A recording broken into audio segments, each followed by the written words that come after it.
Alors, capture de cette paire de patins avec Luma Capture. Donc, on centre d'un côté la croix sur l'objet.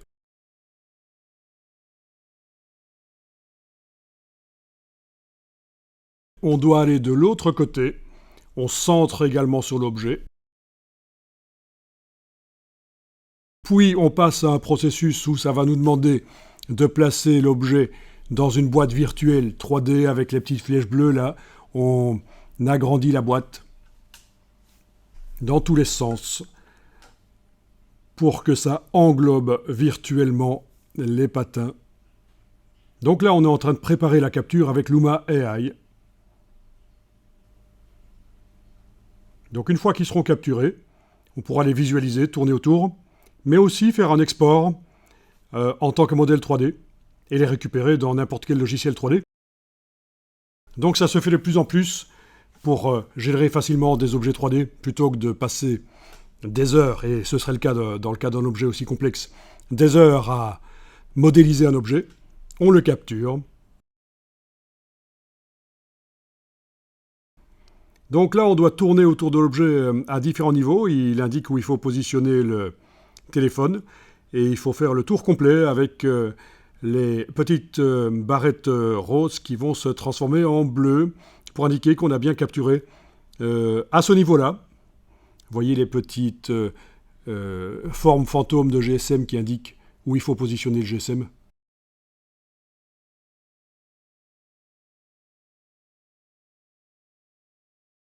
Autre niveau, on capture à nouveau.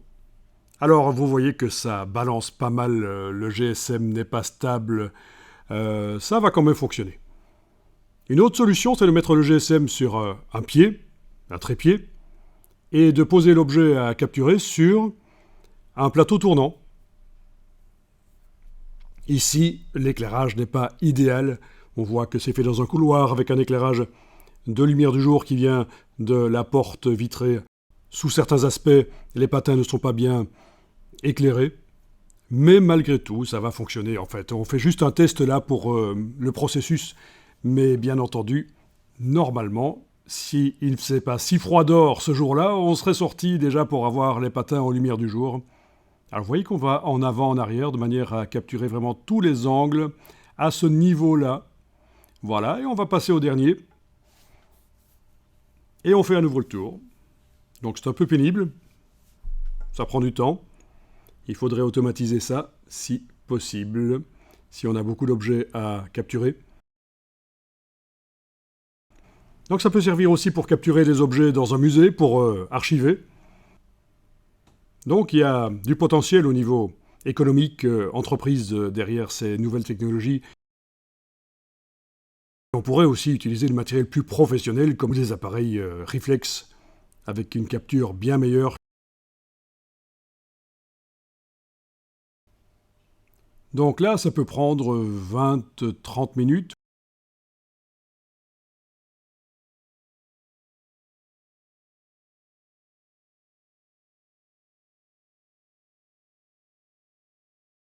Il y a un entraînement de l'intelligence artificielle, le NERF.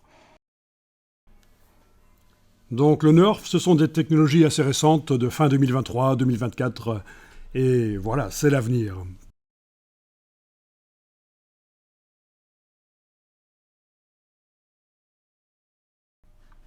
Voilà, alors je vais sur le site Luma AI, je vais sur la partie capture et non pas sur la partie création d'objets par intelligence artificielle.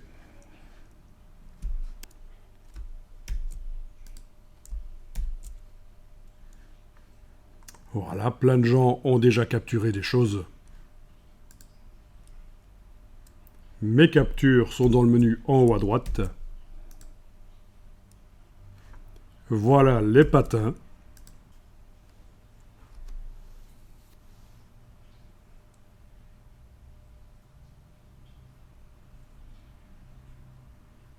Ok, je vais cliquer pour arrêter le travelling caméra. Et là, manuellement, je tourne autour.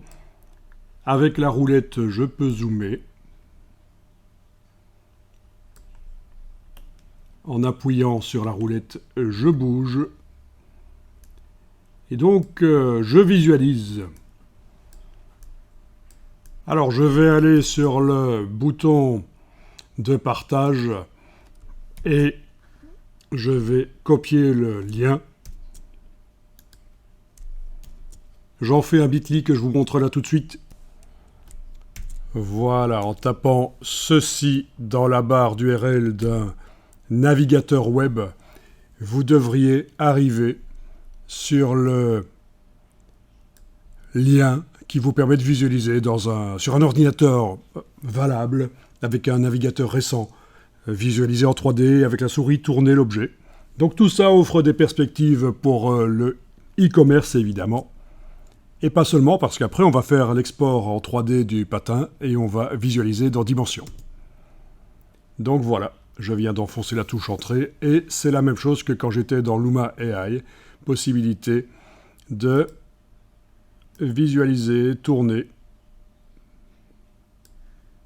Bon, ça lag un peu ici, mais c'est dû au réseau, mais normalement ça doit être assez rapide. Donc roulette pour s'approcher ou s'éloigner.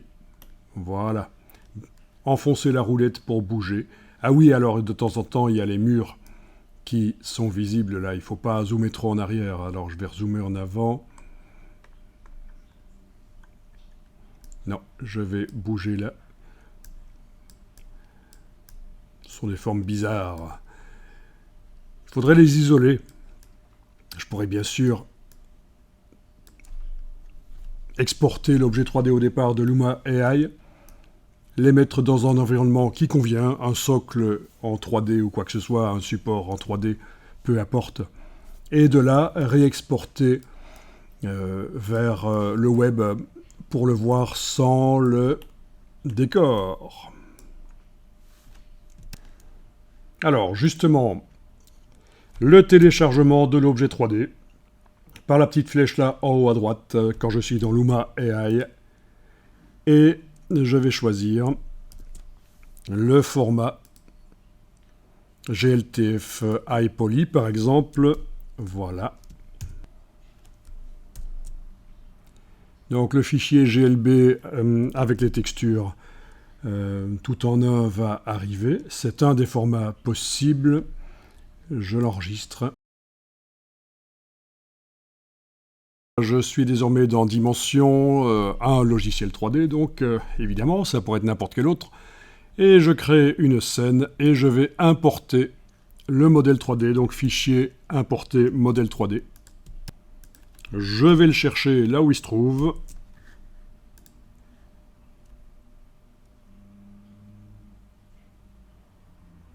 Le voilà.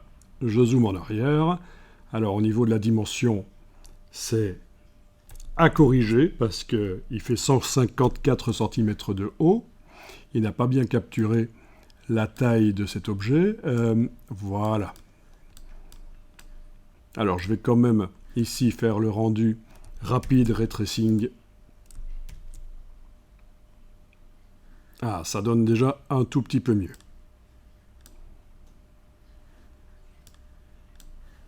Avec un éclairage. Voilà. Bon, il faisait un peu froid ce jour-là, donc c'eût été mieux de sortir et d'être en éclairage naturel. Peut-être essayer une nouvelle capture dans de meilleures conditions. Mais techniquement, voilà, vous avez le processus. C'est quand même facile. Un enfant de 12 ans y arriverait sans problème. Et donc, c'est ça qui est surprenant et intéressant. Un petit rendu plus sérieux.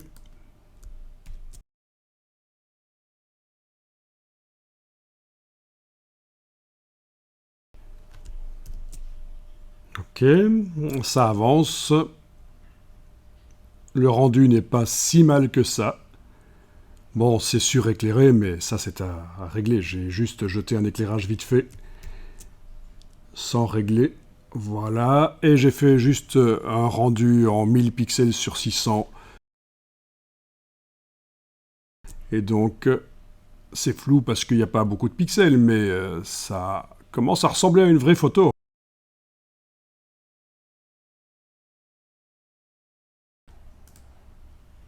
Donc voilà, en supposant que j'ai placé ces patins dans un décor, je vais pouvoir éventuellement faire un partage au départ du logiciel 3D. Donc, dans Dimension, en haut à droite, bouton de partage, publier une scène 3D.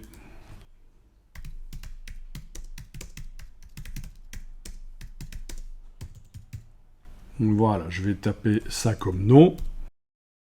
Créer un lien public. Donc, c'est en train de préparer. Donc là, c'est sur le cloud de Adobe que ça va se trouver. Tout est gratuit chez Luma. Pourquoi? Mais parce que ils entraînent leur intelligence artificielle avec toutes les captures que vous faites. Et finalement, à un certain moment, évidemment, ce sera payant. C'est toujours le schéma économique en place. Voilà. Alors, avec le bouton la souris, je tourne. Et bien sûr, l'objet, je n'ai pas dit, mais doit être nettoyé. Et la capture était mauvaise condition d'éclairage. Il y a un nettoyage nécessaire de la mèche, de la grille 3D, du maillage. Voilà. Donc ici, je ne vais pas vous faire un bit.ly parce que l'adresse est tellement simple, c'est quand même pas difficile de taper adobe.ly/3p71ech avec les majuscules là où il faut, les minuscules là où il faut. Voilà, donc à l'arrache, capture dans des mauvaises conditions, mais malgré tout, c'était pas mal. On va en analyser d'autres, des captures qui ont été faites, notamment la capture d'une voiture et d'une moto, parce que ça permet de capturer bien sûr des objets plus grands, même avec un drone, des bâtiments. Voilà.